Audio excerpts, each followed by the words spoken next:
Good morning students. आज हम लोग लर्न करेंगे कि CSV फाइल्स में डाटा कैसे लिखा जाता है और रीड कैसे किया जाता है। ये हमारा टेक्स्ट फाइल और बाइनरी फाइल के अलावा एक अलग टॉपिक है जिसमें CSV फाइल्स के अंदर डाटा लिखना और उसे रीड करने के बारे में हमारे सिलेबस में दिया हुआ है। तो हम लोग रीड करेंगे CSV फाइल्स। तो सबसे पहले CSV फाइल्स होती क्या हैं? CSV files, the full form of CSV is comma separated values.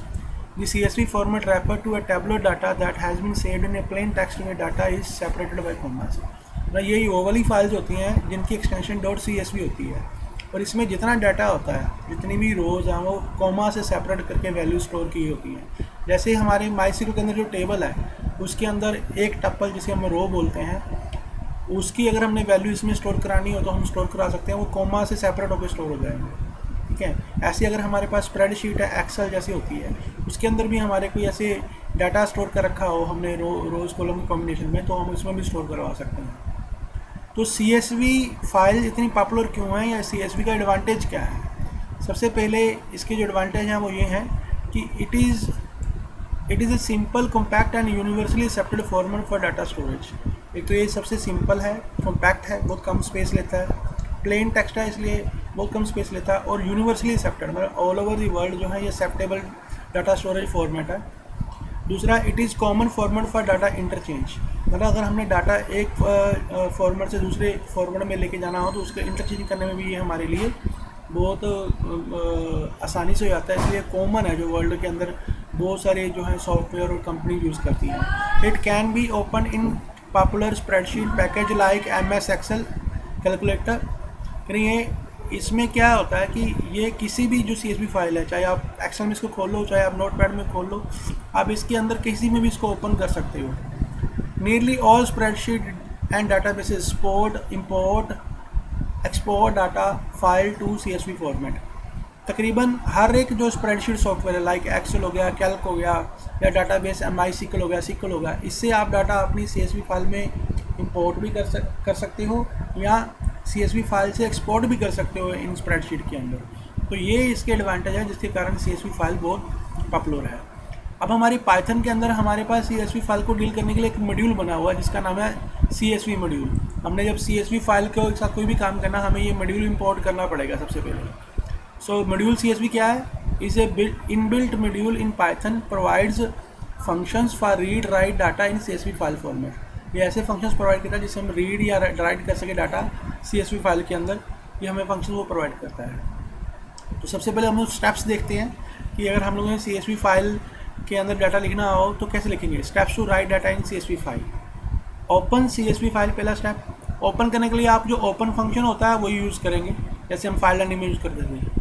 और फोर्थ स्टेप था क्लोज दिस फाइल, तो इसके लिए भी जो क्लोज फंक्शन हमारा फाइल हैंडलिंग में यूज़ कर रहे थे वही सेम यूज़ होगा। ये दो जो हैं स्टेप बदल गए हैं, सेकंड और थर्ड। दूसरा स्टेप है create CSV object using writer function. जब भी आपने CSV फाइल में डाटा लिखना है तो आपको राइटर फंक्शन लगा के CSV का एक ऑब्जेक्ट क्रिएट करना पड़ेगा। फिर उस ऑब्जेक्ट के थ्रू आप राइट रो फंक्शन या राइट रोज फंक्शन यूज़ करके जो है उसमें डाटा लिख पाएंगे। तो write iterable object using write row and write row function.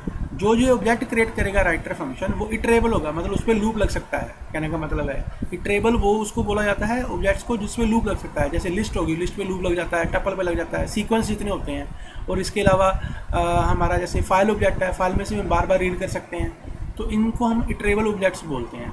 तो सबसे पहले आपने फाइल ओपन की, फिर आपने राइटर फंक्शन से CSV ऑब्जेक्ट बनाया, फिर उस CSV ऑब्जेक्ट के थ्रू आप राइट रो या राइट फंक्शन लगा के फाइल में डाटा लिख सकते हो। अब हम इनके सिंटेक्स के बारे में देखेंगे। सबसे पहले राइटर फंक्शन का सिंटेक्स क्या है और काम क्या करता है। Writer function use to create CSV object. इसका सिंटेक्स है कि आप पहले कोई CSV ऑब्जेक्ट का नाम लिखो, ठीक है, फिर इक्वल टू डालो, फिर आप CSV डॉट राइट, ठीक है, CSV डॉट राइटर लिखो, और इसके बीच में आप लोग क्या है हमारा जो है फाइल का ऑब्जेक्ट का नाम डाल दो, तो वो इसका एक आपका जो है CSV ऑब्जेक्ट क्रिएट कर देगा। यहाँ फाइल ऑब्जेक्ट वो होगा जिससे हमने फाइल ओपन की होगी। एग्जांपल के तौर पर जैसे मैंने लिखा OBJ is equal to CSV dot writer और फाइल 1।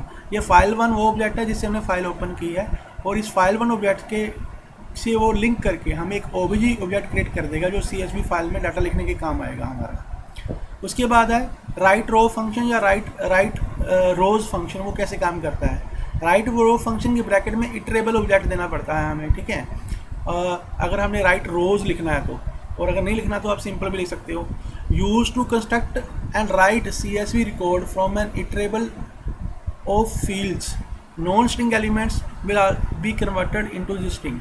कहता है ये राइट रो जो फंक्शन है ये आपका एक ऑब्जेक्ट क्रिएट करेगा जो आपके इटरेबल ऑब्जेक्ट है उसमें से रो क्रिएट लेगा एक, उसको फिर फाइल में लिखवा देगा। अगर उसमें उस रो के अंदर कोई नॉन न्यूमेरिक डाटा है तो उसको भी वो न्यूमेरिक डाटा है तो उसको भी वो स्ट्रिंग में कन्वर्ट कर देगा नॉन स्ट्रिंग डाटा को। सिंटेक्स होता है इसका CSV ऑब्जेक्ट लिखो, डॉट राइट रो लिखो, फिर इसमें ऑब्जेक्ट का नाम डालो जिसके अंदर आपका वो डाटा पड़ा हुआ है, ठीक है। इटरेबल आर्गूमेंट की फुल फॉर्म अगर बोले तो जैसे मैंने भी बताया कि इटरेबल क्या होता है। The iterable argument can be any object that returns a line और of input for such iteration such as file object और लिस्ट। कि ये कोई भी ऐसा ऑब्जेक्ट हो सकता है जो इटरेबल हो जिसके अंदर लाइंस होती हैं, उसके आप लोग जिसको आप फॉर लूप लगा के इटरेट कर सकते हो, और एग्जांपल के तौर पे चाहे लिस्ट हो गया चाहे ऑब्जेक्ट हो गया। चलो अब हम लोग कोडिंग करते हैं। हमारी जो है पहला प्रोग्राम बनाते हैं CSV फाइल का। ये देखिए हमने लिखा यहाँ पे इंपोर्ट CSV, ये हमने मॉड्यूल अपना इंपोर्ट कर लिया। फिर मैंने यहाँ लिखा ओपन, मैंने D ड्राइव में फाइल खोली है ample.csv। अब देखिए यहाँ पे मैंने क्या लिखा है .csv एक्सटेंशन। तो जब CSV फाइल बनानी है तो आपने .csv लिखना है। जब हम टेक्स्ट फाइल बनाते थे तो हम .txt लिखते थे, जब हम बाइनरी फाइल बनाते थे हम .dat लिखते थे, डाटा फाइल है ना। और ये जो मोड है ओपन के साथ वो वही वैसे ही काम करेंगे। W मोड राइट के लिए जो है, उसके बाद हमारा जो है R मोड होगा वो रीड के लिए, और A मोड है पेंड करने के लिए, वैसे ही काम करेगा। उसके बाद हमने यहाँ लिखा डाटा लिख के एक लिस्ट ले ली है। इस लिस्ट के अंदर ये हमारा एम्प्लॉई नंबर है, ये एम्प्लॉई का नाम है, ये एम्प्लॉई का हम लोगों ने ले लिया डेजिग्नेशन, और ये उसकी सैलरी है। फिर ये हमारा आ गया जो है सेकंड, जो मैंने यहाँ पे CSV ऑब्जेक्ट क्रिएट करने जा रहा हूँ। तो क्या सिंटेक्स था, CSV.writer लिखो, फिर उसके अंदर वो आप फाइल का नाम लिखो, फाइल के ऑब्जेक्ट का नाम लिखो जिसके थ्रू आपने फाइल ओपन किया। मैंने फाइल के ऑब्जेक्ट का नाम रखा था फाइल CSV, तो मैंने इसमें ब्रैकेट में लिख दिया फाइल CSV। तो राइटर फंक्शन ने हम एक CSV नाम का CSV OBJ नाम का एक CSV ऑब्जेक्ट बना दिया। अब इस ऑब्जेक्ट के थ्रू हम लोग फाइल के अंदर डाटा लिख पाएंगे, ठीक है। फिर मैंने यहाँ क्या लिखा CSV ऑब्जेक्ट डॉट राइट रो, ये राइट रो फंक्शन हमने लगाया, और इसकी ब्रैकेट में क्या दिया इटरेबल ऑब्जेक्ट जिसके अंदर हमारा डाटा पड़ा। हमारा डाटा किस में पड़ा, डाटा नाम के वेरिएबल में पड़ा हुआ है, तो ये हमने यहाँ पे लिख दिया, और इससे वो फाइल में हमारा डाटा लिख देगा। उसके बाद हमने फाइल क्लोज कर दी। जब मैं ये प्रोग्राम रन करूँगा तो मेरी D ड्राइव के अंदर एक ample.csv फाइल बन जाएगी जिसके अंदर एक ही रिकॉर्ड होगा, ये वाला, जिसके employee number, name, manager, designation और सैलरी होगी।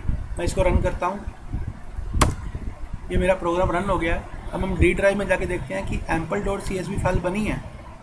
D ड्राइव में चलते, ये मैं D ड्राइव में आ गया हूँ, ये रही ample.csv फाइल। देखिए यहाँ पे अगर मैं इसकी टाइप देखूँ तो हमें ये टाइप क्या बताता है, Microsoft Excel comma separated values file, ये लिखा हुआ है। आप इसको इस पर राइट क्लिक करो, आप इसको एक्सेल में भी खोल सकते हो, नोटपैड में भी खोल के दे सकते हो। मैंने जैसे किया यहाँ पे ओपन विद नोटपैड, तो मैंने जैसे नोटपैड में ओपन किया तो यू विल सी कि आपका रिकॉर्ड जो है इस तरह से कोमा सेपरेटेड वैल्यूज़ के थ्रू लिखा गया हुआ है, ठीक है। और अगर मैं इसको सीधा डबल क्लिक कर देता हूँ तो ये एक्सेल में खुलेगी, और उसमें आपको ये कैसे नज़र आएगी, देखिए ज़रा, देखिए ये आपके पहली रो में वो सारे अलग अलग कॉलम में वो वैल्यूज़ एंटर हुए हैं। ये कौन सी है, ये हमारी CSV फाइल बन गई है, हमने जो है राइट करवा दिया CSV फाइल में डाटा। अब हम आगे चलते हैं। यहाँ तो हमने एक रिकॉर्ड लिखा था, अब अगले प्रोग्राम में बता रहा हूँ अगर हमने मल्टीपल रिकॉर्ड लिखने हो तो वही सारा प्रोग्राम है, सिर्फ मैंने डाटा बदला है। यहाँ पे मैंने डाटा में क्या किया, ये नेस्टेड लिस्ट ले लिया है। एक लिस्ट के अंदर ये एक नेस्टेड लिस्ट जिसके अंदर हर एक जो है एक इस लिस्ट के अंदर पहला भी एलिमेंट भी एक लिस्ट है, दूसरा एलिमेंट भी एक लिस्ट है। देखिए ये एक लिस्ट है पूरी, और ये एक दूसरी लिस्ट है, तो ये एक नेस्टेड लिस्ट है। ये ब्रैकेट देखिए ओपनिंग डबल ब्रैकेट इधर भी है ना, तो अगर इसके थ्रू हमें लिखना हो तो हम लोग ऐसे भी लिख सकते हैं, लेकिन सिर्फ ध्यान रखना है कि अब आपने राइट रो की जगह पे कौन सा फंक्शन लगाना है, राइट रोज, क्योंकि आपके पास अब मल्टीपल ऑब्जेक्ट हैं, मल्टीपल जो है इसमें लाइंस हैं, तो आपने राइट रो नहीं लिखना, आपने राइट रोज लिखना है। बाकी स्टेप वैसे ही हैं, इंपोर्ट किया, फाइल ओपन की है, डाटा बनाया, ऑब्जेक्ट क्रिएट किया CSV का। अब यहाँ पे राइट रो की जगह पे राइट रोज फंक्शन लगाया और डाटा ये वाला लिख देंगे। अब यहाँ मोड देखिए कौन सा है, मोड मैंने अपेंड यूज़ किया, मतलब कि जो फाइल ऑलरेडी में जो डाटा पड़ा हुआ उसमें ही ये ओवरराइट कर देगा। मैं इसको रन करता हूँ। अब जाके देखते हैं हमारी फाइल में क्या ये 2 नए रिकॉर्ड और ऐड हो गए हैं। इसको राइट क्लिक करते हैं और ओपन विद करके देखते हैं, ओपन विद नोटपैड। देखिए ये हमारे जो है 2 रिकॉर्ड और उसमें ऐड कर दिए, तो मैंने अपेंड मोड में खोले थे CSV फाइल में। अगर मैं डबल क्लिक करूँगा तो आप देखेंगे कि वैसे ही ये 2 रो और ऐड हो गई हैं। ठीक है, आप देखेंगे यहाँ पे एक ब्लैंक रो अपने आप खाली छोड़ रहा है। इस ब्लैंक रो को भी ओमिट करवाया जा सकता है। उसके लिए आपको डायलेक्ट इसका एक आर्गूमेंट होता है जो हमारे सिलेबस में नहीं है, लेकिन डायलेक्ट आर्गूमेंट से हम लोग इसको भी कंट्रोल कर सकते हैं। ठीक है, अब हम बात करते हैं कि ये तो मैंने डाटा सीधा डायरेक्टली ले लिया। अगर मैंने डाटा यूज़र से मांग के लिखवाना हो तो आप कैसे कर सकते हो। तो ये एक छोटा सा प्रोग्राम है जिसके थ्रू मैंने डाटा यूज़र से मांगा हुआ है। ठीक है, अब इसमें क्या है कि मैंने यहाँ वैसे ही इंपोर्ट की, पहले CSV फाइल इंपोर्ट किया मॉड्यूल CSV, फिर फाइल ओपन की। यहाँ मैंने एक एम्प्टी डिक्शनरी ले ली है, एम्प्टी डिक्शनरी जो लूप के अंदर ले लेंगे। यहाँ मैंने ये ऑब्जेक्ट क्रिएट कर दिया है CSV ऑब्जेक्ट। अब मैंने यहाँ लूप लगाया फॉर i इन रेंज 2, तो ये 2 बार चलेगा लूप। यहाँ एक एम्प्टी डिक्शनरी ले ली, ये मैंने यूज़र से डाटा मांग लिया, employee number, name, job, salary, है ना। फिर उसके बाद जो एम्प्लॉई नंबर, जॉब, सैलरी आई थी, वो जो डाटा नाम की एम्प्टी लिस्ट थी उसके अंदर मैंने इनको अपेंड करवा दिया। जब ये मेरा डाटा अपेंड होके मेरी ये डाटा बन गया, मेरा लिस्ट तैयार हो गई, फिर मैंने उसको राइट रो करके लिखवा दिया। फिर अगली बार लूप जब घूमेगा फिर ये डाटा डिक्शनरी, डाटा नाम की जो हमारी जो है लिस्ट है वो फिर एम्प्टी हो जाएगी। फिर मैं डाटा मांगूंगा, फिर उसमें अपेंड कर दूंगा, फिर लिखवा दूंगा। इस तरह से आप जितनी बार लूप चलाओगे उतनी बार आप यूज़र से डाटा मांगोगे और उतनी बार आपका जो है अपना जो है फाइल में रिकॉर्ड लिखे जाएंगे। यहाँ पे अगर मैंने 2 लिखा तो 2 लिखे जाएंगे, अगर 3 लिखूँगा 3, जितने भी लिखवाना चाहो। फादर टाइमिंग में 2 ही लिखवा रहा हूँ। ठीक है, और मैं फाइल खोल रहा हूँ W मोड में। इससे क्या होगा, जो ऑलरेडी फाइल अगर ओपन करते हैं हम लोग W मोड में, अगर उसमें डाटा पड़ा तो वो ओवरराइट हो जाता है। हम इसे रन करते हैं। ये एम्प्लॉई नंबर मांग रहा है, मैंने दिया एम्प्लॉई नंबर 1, नाम दिया राजा, जॉब दी क्लर्क, सैलरी दे दी 5000। फिर एम्प्लॉई नंबर मांगा, मैंने दिया 2, नाम दिया रानी, जॉब दे दी मैनेजर और सैलरी दे दी 10,000। ठीक है, अब देखिए ये हमने यूज़र से डाटा मांग के CSV फाइल क्रिएट करवा दी है। अब जाके देखिए हमारी फाइल की हालत क्या है। ample.dat में गए हम लोग, यहाँ देखिए आप लोग CSV में है, नोट ample.dat, ample.csv फाइल में गए। हम इसको ओपन करके देखते हैं कि हमारे पास इसकी फाइल के अंदर देखो अब ये 2 रिकॉर्ड है, पुराने सारे ओवरराइट हो गए जो हमने पहले लिखवाए थे। तो इस बात का भी ध्यान रखना है। और देखिए वो 2 रिकॉर्ड हमारे स्टोर हो गए हैं। इसको आप नोटपैड में भी खोल के देख सकते हैं। राइट किया हमने यहाँ पर राइट क्लिक, उसके बाद हमने इसको ओपन विद करके नोटपैड में भी देखें तो हमें उसमें भी ये कोमा सेपरेटेड वैल्यूज़ की तरह नज़र आएगा।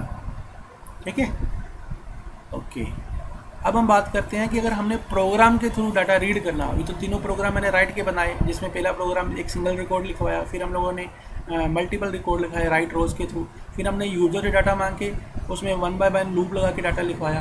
तो ये हमारे पास टेक्निक थी 3। अब हमने डाटा रीड करना है CSV फाइल से, वो कैसे करेंगे, उसके लिए भी 3 वैसे स्टेप हैं। पहले आप CSV फाइल ओपन करो, फिर आप रीडर फंक्शन लगेगा। आप जब रीड करना है तो राइटर की जगह क्या कौन सा फंक्शन लगेगा, रीडर फंक्शन लगेगा उसका ऑब्जेक्ट बनाने के लिए CSV का। फिर उस ऑब्जेक्ट को आप प्रोसेस कर सकते हो क्योंकि ये इटरेबल ऑब्जेक्ट होता है। फिर फाइल बंद कर दो। रीडर फंक्शन क्या काम करता है, reader function read the data from CSV file और उसका ऑब्जेक्ट क्रिएट कर देता है CSV ऑब्जेक्ट। सिंटैक्स है CSV ऑब्जेक्ट लिखो, फिर रीडर लिखो, फिर आप क्या कर दो, यहाँ पे जिस जो आपका ऑब्जेक्ट है फाइल ऑब्जेक्ट उसका नाम दो, उसमें वो रीड करके आपको यहाँ CSV ऑब्जेक्ट बना देगा।